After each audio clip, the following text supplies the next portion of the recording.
एक राज्य में एक राजा रहता था।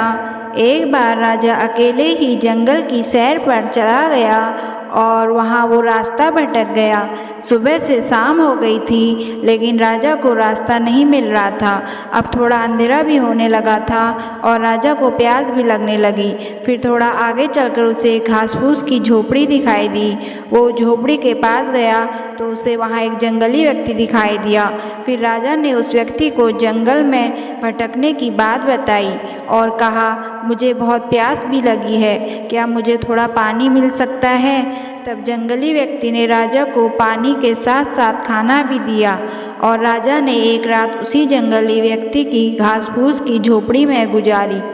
फिर दूसरे दिन जंगली व्यक्ति ने राजा को जंगल से महल में जाने का रास्ता बताया।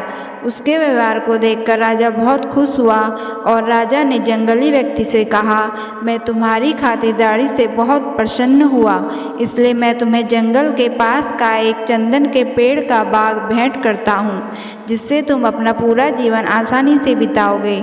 ये सुनकर जंगली व्यक्ति खुश हो गया और उसने राजा को धन्यवाद किया, परंतु जंगली व्यक्ति को चंदन की लकड़ी के बारे में कुछ जानकारी नहीं थी।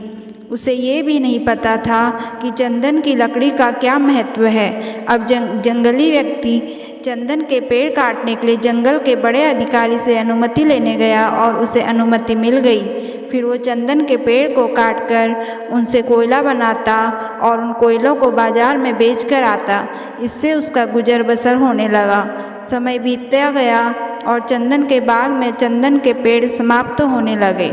आखिर में बस एक पेड़ रह गया और उसे भी जंगली व्यक्ति ने काट दिया, लेकिन बारिश की वजह से वो पेड़ गीला हो गया था, जिससे उसका कोयला नहीं बन पाया। तो उस व्यक्ति ने सोचा, क्यों ना आज इसकी लकड़ी की ही बेची जाए। जैसे ही वो लकड़ी लेकर बाजार में गया तो चंदन की सुगंध की वजह से बहुत सारे लोग उसके पास आ गए और ज़्यादा से ज़्यादा दामों में लकड़ी खरीदने लगे। ये दृश्य देखकर जंगली व्यक्ति हैरान रह गया। उसने लोगों से पूछा, आखिर इस लकड़ी में ऐसी क्या बात है जो आप लोग इसे ज़्यादा दामों में भी खरीद रहे हैं? तब एक बूढ़े व्यक्ति ने बोला, अरे भाई, ये ऐसी वैसी लकड़ी नहीं है, ये बहुत कीमती लकड़ी है, क्योंकि ये चंदन की लकड़ी है। अगर तुम्हारे पास ऐसी और लकड़ियाँ हैं तो तुम उन्हें और भी अच्छे दामों में बेच सकते हो, जिससे तुम बहुत धनवान भी बन सकते हो। ये सुनकर जंगली व्यक्ति को अपनी गलती पर पछतावा होने लगा कि उसने इतनी महंगी लकड़ियों का कोयला बना दिया और उन्हें थोड़े से दामों में ही बेच दिया। अब उसके पास पछतावे के सिवा कुछ भी नहीं बचा था, क्योंकि जिस चंदन के पेड़ों से वो अपनी जिंदगी अच्छी तरह से गुजार सकता था, उसने उन्हीं पेड़ों का कोयला बनाकर राख में मिला दिया। ये सब सोचकर फूट फूट कर रोने लगा।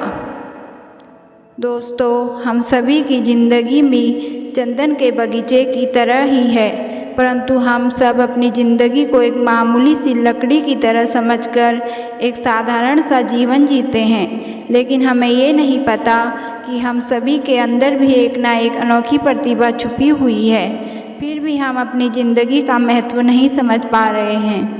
इतना याद रखना, हमें फिर से चंदन का बगीचा नहीं मिलने वाला है, अर्थात हमें दोबारा मनुष्य रूपी जीवन नहीं मिलने वाला है।